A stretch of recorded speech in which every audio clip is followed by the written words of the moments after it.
जय श्री कृष्ण। मित्रों, आ विडियो में सांभळशुं अषाढ़ मास में सांभळवामां आवती मां सीताना नितनेमनी कथा, जे सांभळवाथी घरमां धन धान्यना भंडार भरेला रहे छे। घरमां सुख अने समृद्धिनो वास थाय छे। मां लक्ष्मी प्रसन्न थाय छे, कारण के सीता माता ए माता लक्ष्मीनुं ज स्वरूप छे। आथी नित्य आ कथा सांभळवाथी घरमां अन्न अने धनना भंडार भरेला रहे छे। माता लक्ष्मीनी कृपा आपणा पर हर हमेशा बनी रहे छे। आ कथा नित्य सांभळवानो नियम माता सीताने हतुं। आथी ज आ कथाने मां सीताना नितनेमनी कथा कहे छे अने अन्न अने धनना भंडार भरनारी कथा पण कहेवाय छे। मित्रों, आ कथानो प्रभाव ज एवो छे के सांभळवा मात्रथी ज घरमां सुख, शांति, समृद्धि अने माता लक्ष्मी चुंबकनी जेम खेंचाईने आपणा घरमां आवे छे। आथी ज आ कथा नित्य सांभळवाथी घरमां क्यारे अन्न अने धननी कमी नथी रहती। मां लक्ष्मी आपणा घरमां स्थायी निवास करे छे। आवी पवित्र पावनकारी सीता मातानी नितनेमनी कथा आ विडियो में आपणे सांभळशुं। जो आपने कथा पसंद आवे तो विडियो ने लाइक, शेर, कॉमेंट करी चेनल पर नवा छो तो चेनल सब्सक्राइब करी बाजुमां बेल आइकन प्रेस करी देजो। धन्यवाद। तो सांभळीए सीता माताना नितनेमनी कथा वार्ता। बोलो माता सीतानी जय, बोलो मां लक्ष्मीनी जय। माता सीताने नित्य भगवाननी वार्ता कहेवानुं नेम हतुं। सीता माता आ वार्ता कहेता अने भगवान श्रीराम आ वार्ता सांभळता। एक दिवस भगवान श्रीरामने कोई काम माटे बहार जवानुं थयुं, त्यारे सीता माताए कह्युं के प्रभु 12 वर्षथी मारा नितनेम छे, जो तमे हवे बहार जशो तो हूँ मारी वार्ता कोने कहीश। त्यारे भगवान श्रीरामे कह्युं के तमे कूवानी पाळे जईने बेसो, त्यां स्त्रीओ पाणी भरवा आवशे, तेमने तमे तमारी वार्ता कहेजो। सीता माता कूवाना नाळा पासे जई अने बेसी गया। त्यां एक स्त्री आवी। तेणे रेशमी जरी साड़ी पहेरेली हती। तेणे सोनानी માટલી લીધી હતી। सीता माता तेने जोईने कहे छे के बहेन, मारी 12 वर्षनी नितनाम सांभळ। परंतु महिलाए कह्युं के जो हूँ तारी नितनाम सांभळीश तो मने घरे जवामां मोडुं थशे अने मारा सासु मारी साथे मारपीट करशे। तेणे वार्ता सांभળી नहीं अने त्यांथी चाली गई। तेणे रेशमी जरमરની साड़ी पहेरेली हती ते फाटी गई। सोनानो घोड़ो हतो ते माटीनो बनी गयो। ज्यारे सासुए जोयुं तो तेणे पूछ्युं के ते कोनो दोष माथे लईने आवी छे। पुत्रवधुए कह्युं के एक महिला कूवा पर बेठी हती, तेणे वार्ता सांभळवानुं कह्युं, परंतु मैं सांभळ्युं नहीं, जेनुं आ परिणाम छे। पुत्रवधुनी वात सांभळीने बीजा दिवसे ज सासुए साड़ी अने માટલી लईने कूवा पर गई। ज्यारे सासुए माता सीताने त्यां बेसेली जोई त्यारे माता सीताए कह्युं के बहेन, मारी वार्ता सांभळो। सासु तो वार्ता सांभळवा बेसी गई। माता सीताए वार्ता कहेवानी शरू करी। राम आव्या, लक्ष्मण आव्या, देशना पुजारीओ आव्या, नितनेमनुं नाम लाव्या, राम आवो राम बेसो। रांधेली रसोई जमो राम, माखण मिश्री खावो राम, दूध पताशा पीओ राम, हिंडोळा खाटे झूलो राम। मलमल रजाईमां सुवो राम, शाल दुशाला ओढो राम, ज्यारे बोलू जय श्री राम, राम करावे सहुना काम। खाली घरना भंडार भरे, बधानो बेड़ो पार करे, श्रीराम जय राम जय जय राम, श्रीराम जय राम जय जय राम। सासुए कह्युं के बहेन, वार्ता तो खूब ज गमी। वार्ता सांभळीने सासु तो घरे गया अने तेमनी पहेरेली साड़ी फरीथी रेशमी जरीनी बनी गई। माटीनुं वासण ते सोनानुं बनी गयुं। पुत्रवधु सासुने कहेवा लागी के तमे आ बधुं केवी रीते कर्युं? सासुए कह्युं के वहू, तू दोष लईने आवी हती अने हवे हूँ ए दोष दूर करीने आवी छुं। पुत्रवधुए पूछ्युं के ते कूवा पासे बेठेली स्त्री कोण हती? सासुए कह्युं के ते माता सीता हता।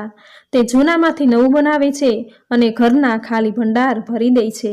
घरमां लक्ष्मीजीनो वास करावे छे, जे व्यक्तिनी दरेक मनोकामना पूर्ण करे छे। पुत्रवधुए कह्युं के मने पण आवी वार्ता कहो। तो सासुए वार्ता कहेवानुं शरू कर्युं के राम आव्या, लक्ष्मण आव्या, देशना पुजारीओ आव्या, नितनेमनुं नियम लाव्या, राम आवो राम बेसो। रांधेली रसोई जमो राम, माखण मिश्री खावो राम, दूध पताशा पीओ राम, हिंडोळा खाटे झूलो राम। मलमल रजाईमां सुवो राम, शाल दुशाला ओढो राम, જ્યારે બોલું જય શ્રી રામ, રામ કરાવે સહુના કામ, ખાલી ઘરના ભંડાર ભરે, બધાનો બેડો પાર કરે, શ્રી રામ જય રામ જય જય રામ, શ્રી રામ જય રામ જય જય રામ. વાર્તા સાંભળીને પુત્રવધુ કહે છે કે માં, વાર્તા તો બહુ જ સારી છે. હવે સાસુ વહુ રોજ સવારે વહેલા ઉઠે છે, સ્નાન કાર્યથી પરવારી પૂજા અર્ચના કરી અને નિતનેમની સીતાની કથા કહે છે. એક દિવસ પડોશની એક સ્ત્રી તેના ઘરે આવી અને અગ્નિ પ્રગટાવવા દેવતા માંગ્યા. ત્યારે તેમણે કહ્યું કે હજી અમે દેવતા નથી પ્રગટાવ્યા. તો પડોશીએ કહ્યું કે તમે સવારે 4 વાગ્યાથી ઉઠીને શું કરો છો? ત્યારે તેમણે કહ્યું કે સવારે ઉઠીને અમે પૂજા કરીએ છીએ અને માતા સીતાના નિતનેમની કથા કરીએ છીએ. પડોશીએ તેને ફરીથી કહ્યું કે સીતા માતાની વાર્તા કહીને તમને શું મળ્યું? તેણે કહ્યું કે તેની વાર્તા કહેવાથી સાંભળવાથી ઘરમાં સુખ સમૃદ્ધિના ભંડાર ભરાઈ જાય છે, મનની દરેક મનોકામના પૂર્ણ થાય છે. ત્યારે પડોશી બહેન કહે છે કે તો મને પણ આ વાર્તા કહો.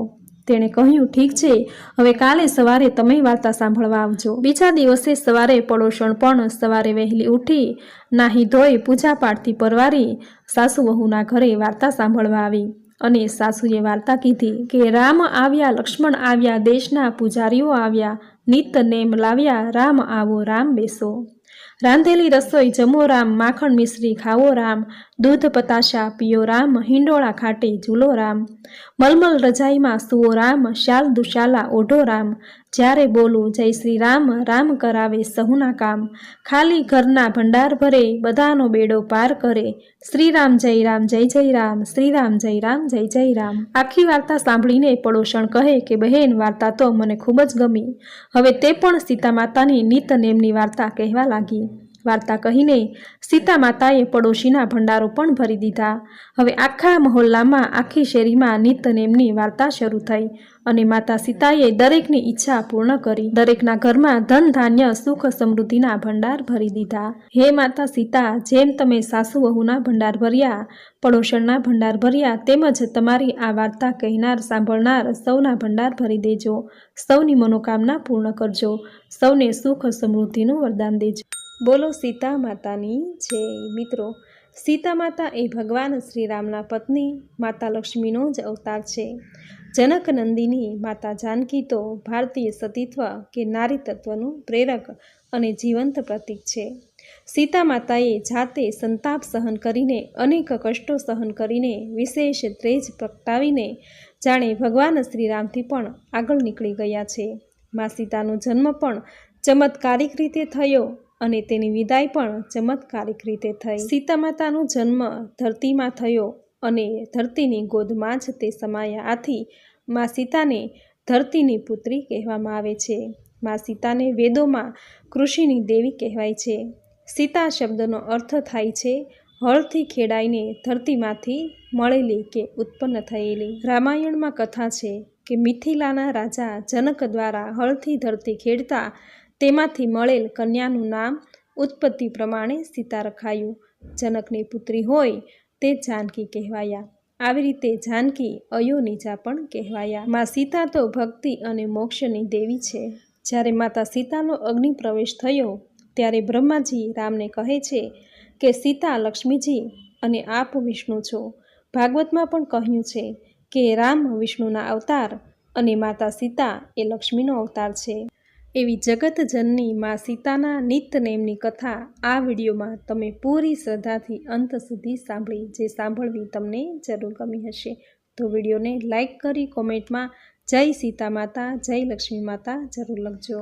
મિત્રો, મા સીતાની કથા જો પૂરી શ્રદ્ધાથી તમે નિત્ય સાંભળશો તો તમારા ઘરમાં સુખ, શાંતિ, સમૃદ્ધિ, મા લક્ષ્મીનો આગમન થશે. તમારા ઘર પરિવારમાં ક્યારેય અન્ન અને ધનની ખોટ નહીં આવે. અન્ન અને ધનના ભંડાર હંમેશા ભરેલા રહેશે. આથી નિત્ય આ કથા જરૂર સાંભળવી અને બીજાને પણ સંભળાવી, જેથી આ કથા સાંભળ્યાનું પુણ્ય ફળ અનેક ગણું વધી જશે. મા લક્ષ્મીની કૃપા તમારા ઘર પર જીવનમાં હર હંમેશા બની રહેશે. તો મિત્રો, આ વિડીયોમાં માતા સીતાના નિતનેમની સુંદર કથા તમે પૂરી શ્રદ્ધાથી સાંભળી. જે સાંભળવી તમને જરૂર ગમી હશે. માં સીતાની, માં લક્ષ્મીની કૃપા તમારા પર હર હંમેશા બની રહેશે. ઘરમાં અન્ન અને ધનના ભંડાર હંમેશા ભરેલા રહે તેવી પ્રાર્થના સાથે આપ સૌને મારા જય શ્રી કૃષ્ણ.